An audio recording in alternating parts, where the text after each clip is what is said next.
여러분은 자신의 행동이나 믿음이 서로 충돌할 때 느껴지는 그 미묘한 불편함을 경험한 적이 있나요? 바로 그 감정을 심리학에서는 인지부조화라고 부릅니다. 인지부조화란 우리가 가진 생각이나 신념, 태도, 행동이 서로 일치하지 않을 때 발생하는 심리적 긴장 상태를 말합니다. 예를 들어 건강이 중요하다고 믿으면서도 패스트푸드를 자주 먹는 자신을 발견한다면 바로 그 순간 당신은 인지부조화를 겪고 있는 것입니다. 이 개념은 심리학자 레온 페스팅거가 1957년에 처음 제시했습니다. 그는 사람들이 자신의 신념과 행동 사이의 불일치를 해결하려는 강력한 충동을 느낀다고 설명했습니다.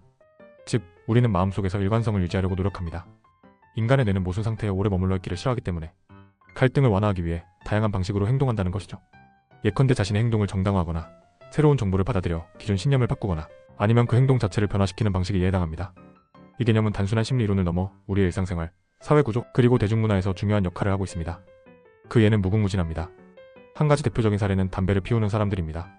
우리는 흡연이 건강에 해롭다는 사실을 모두 알고 있지만 오랫동안 흡연을 해온 사람들은 이를 합리화하기 위해 나는 오래 살아야 할 필요가 없다라거나 내 주변에도 흡연하면서도 건강한 사람이 있다는 식으로 생각하게 됩니다.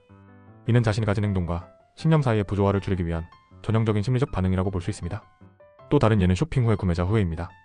비싸고 필요 없는 물건을 충동적으로 구매한 뒤에는 품질이 정말 좋아 보인다거나 다른 곳에서는 더 비쌀 텐데 싸게 산 것 같다는 이유를 붙이며 스스로를 설득하려고 합니다. 더욱 흥미로운 점은 이 개념이 개인적인 차원을 넘어 사회적, 정치적 차원에서도 광범위하게 작용한다는 점입니다.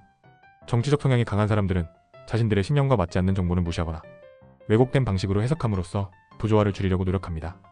예컨대 자신이 지지하는 정당의 정책이 명백히 부족하거나 실패로 판명된 경우에도 그건 어쩔 수 없는 외부 요인 때문이었다거나 다른 정당보다는 낫다는 식으로 자기 신념을 강화하려는 경향이 있습니다.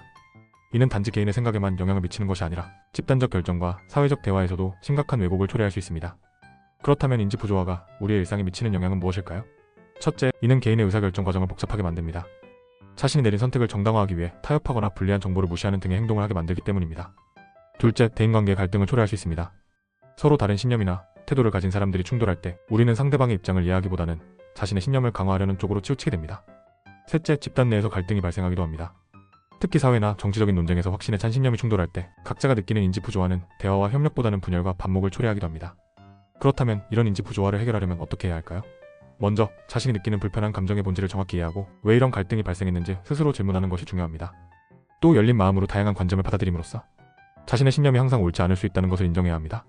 마지막으로 자신의 행동과 신념을 일치시키기 위해 작은 행동 변화를 실천해보는 것도 좋은 방법입니다. 이는 단순히 개인의 문제를 넘어 더 넓은 사회적 차원의 건강한 대화를 이끄는 출발점이 될 수 있습니다. 결국 인지부조화는 우리 모두가 일상적으로 경험하는 심리적 현상입니다. 그것은 불편함을 피하려는 인간의 자연스러운 본능에서 비롯되지만 동시에 이 불일치를 제대로 다룰 줄 아는 능력이 우리의 성장과 성숙을 이끌어냅니다. 감정의 갈등을 그대로 방치하면 자신도 모르게 비합리적인 결정과 행동으로 이어질 수 있지만 이를 기회로 삼아 스스로를 점검하고 변화하려 노력한다면 건강한 사고방식을 형성할 수 있습니다. 우리의 신념과 행동을 끊임없이 조율하며 나아가는 과정, 그것이 바로 더욱 나은 자신과 세상을 만들어가는 중요한 열쇠가 될 것입니다. 그렇다면 이제 우리의 삶에서 부조화를 더욱 효과적으로 다루기 위해 무엇을 할 수 있을지 다시 생각해봅시다. 먼저 자신의 신념과 행동을 정기적으로 점검하며 작은 변화부터 시작해보는 것이 중요합니다. 또한 때로는 불편함을 직시하고 이를 성장의 기회로 삼는 태도가 필요합니다. 가장 중요한 것은 모든 관점을 열린 자세로 받아들이며 다양성을 존중하는 것입니다. 결국 인지부조화는 피할 수 없는 인간의 특징이지만 이를 어떻게 다루느냐에 따라 우리의 사고와 행동은 한층 더 진화할 수 있습니다. 이러한 인지부조화를 다룰 때 진정한 성찰과 성장의 기회로 삼는 것이 중요합니다. 삶에서 오는 모순과 갈등은 피할 수 없지만 이를 회피하거나 억압하기보다 적극적으로 마주하고 이해하려는 노력이 필요합니다. 우리는 불편함 속에서 스스로를 돌아보고 더 나은 선택을 할 수 있는 용기를 가질 수 있습니다. 결국 인지부조화를 어떻게 다루느냐에 따라 우리는 더 지혜롭고 균형 잡힌 삶을 살 수 있습니다. 여러분의 삶 속에서 이 과정을 탐구하며 성숙해 나가기를 응원합니다. 인지부조화를 극복하는 과정은 개인뿐만 아니라 집단과 사회 전반에 긍정적인 변화를 가져올 수 있습니다. 불일치를 인정하고 열린 마음으로 대화를 시도하는 태도는 갈등을 줄이고 더 나은 의사결정을 가능하게 합니다. 예를 들어 직장에서의 협업에서 서로 다른 의견이나 관점을 수용하려 노력할 때 최선의 결과를 도출할 가능성이 높아집니다. 이러한 태도는 개인의 성장뿐만 아니라 집단의 성과 향상에도 기여합니다. 중요한 것은 완벽을 지향하기보다는 부조화를 자연스러운 삶의 일부로 받아들이고 이를 지혜롭게 관리하는 법을 배우는 것입니다. 결국 인지부조화는 우리 모두가 피할 수 없는 심리적 현상이지만 이를 어떻게 다루느냐에 따라 우리의 삶은 완전히 달라질 수 있습니다. 이러한 과정에서 필요한 것은 자기 자신에 대한 솔직함과 열린 마음입니다.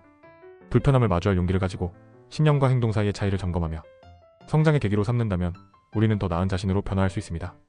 인지부조화는 단순한 갈등이 아니라 우리의 사고와 태도를 발전시키는 동력이 될 수 있습니다. 이 기회를 통해 더 깊이 사고하고 더 성숙한 결정을 내리며 더 나은 세상을 만들어 나가길 바랍니다.